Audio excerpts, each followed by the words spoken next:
Welcome, contestants, to the Nilotpala Cup Beast Tamers Tournament. I am Kautilya, a senior Amorta researcher and the organizer of today's tournament. I'm sure you're probably all very intrigued by the idea of fighting fungi and excited at the prospect of our amazing prizes.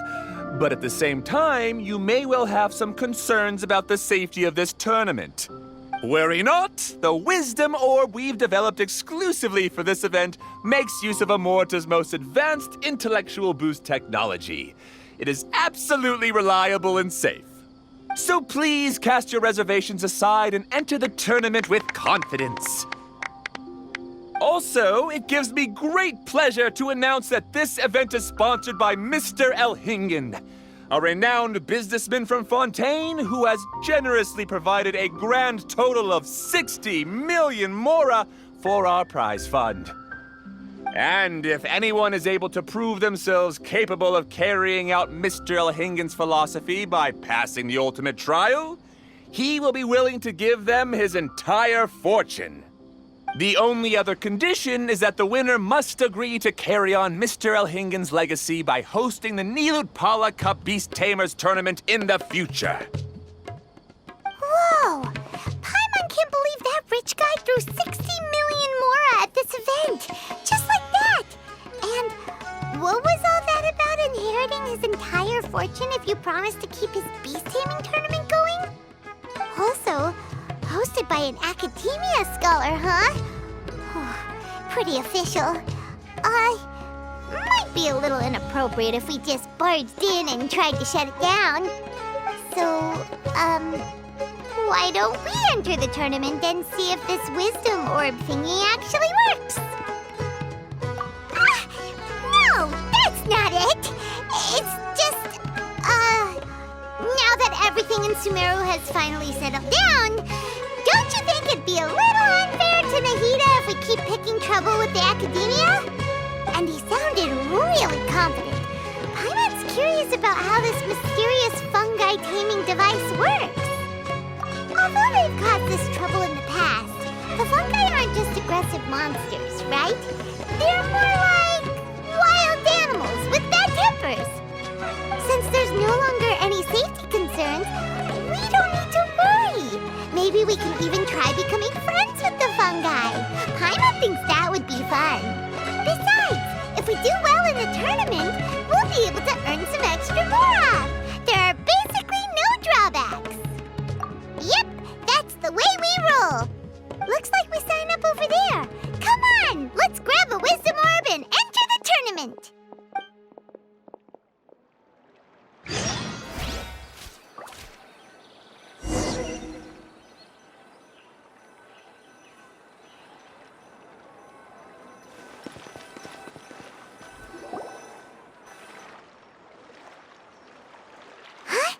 Looks like the people ahead of us are still signing up. Let's wait our turn. Golden Comet and Silver Companion. So, you're competing too? Huh? You know us? But what's with those names? We've never heard them before. You're a tough duo if the posters are to be believed. Some mercenaries who managed to escape from you painted your portraits, warning others to avoid messing with you at all costs. Paimon doesn't know whether to be flattered or to try and explain that we aren't as scary as the rumors suggest. Unfortunately, the rules of this tournament state that beast tamers aren't allowed to use their weapons, or even fight each other directly. Your impeccable combat skills won't be any use to you here. The tournament is about capturing fungi, training them, and commanding them in combat. There's no way of knowing whether commanding fungi is a skill you'll be able to master in time. That's true. We've never captured a fungus before and wouldn't know anything about how to get them to fight. Wait a second! You don't look like a staff member! What are you lecturing us for? Who are you anyway? The name's Sania. I used to work for the Eremites, taming grumpy sumpter beasts. Ended up with a reputation for being a beast tamer, so they got me involved with testing the wisdom orb early on. Anyway, my name ain't worth remembering. I'm just an illiterate nobody. All I'm good for is doing odd jobs for Eremite mercs. Just think of me as another contestant. I do have a lot of experience taming beasts, though. Want me to teach you? You guys are worth me getting to know, as allies or opponents. Because either way, you can get rid of some obstacles for me in this competition. Of course, I prefer allies if possible. Well, that was blunt, but also quite honest. It's definitely better to have an expert teach us than figure everything out on our own, right? What do you think? Should we take her up on her offer? All right then. Take this wisdom orb and let's go catch some fungi at the designated area. She gets right to the point, doesn't she?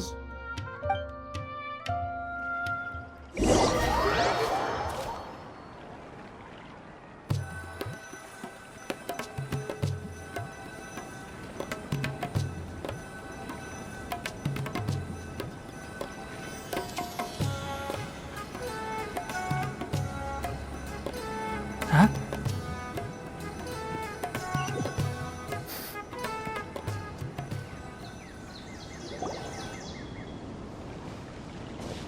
This is where you'll capture your fungi. The fungi in this area are highly compatible with the Wisdom Orb, and they're ideal for training and competing with. The Wisdom Orb can capture and store fungi. It also serves as a controller. I recommend giving each fungus a code name to make commanding them easier. For example, this one next to me is Pyro 1, which means Pyrofungus number 1. You just go off their elements and then number them? Seems kind of boring to Paimon. This fungus looks pretty lively. Why don't we call it Bouncy Happy Shroom? Thanks, but no thanks. I've got my own way of naming them, and I'm gonna stick with it. It's simple, straightforward. It helps me with managing them. Yeah, you're probably used to calling it Pyro 1 anyway. All right, we'll stop. But wait until you hear the great names we come up with for our fungi. You might want to reconsider then.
draw them out in the arena.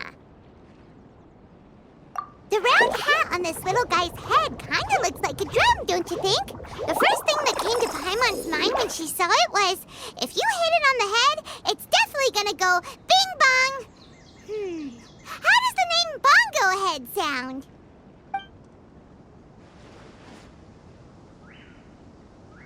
But look how happy it looks. That means it likes the name. Okay then, Bongo Head it is. Aw, Bongo Head's just like a little puppy. Paimon's never seen this side of a fungus before. From now on, we need to look out for each other, Bongo Head. Okay, let's go catch some more fungi and make a team for Bongo Head.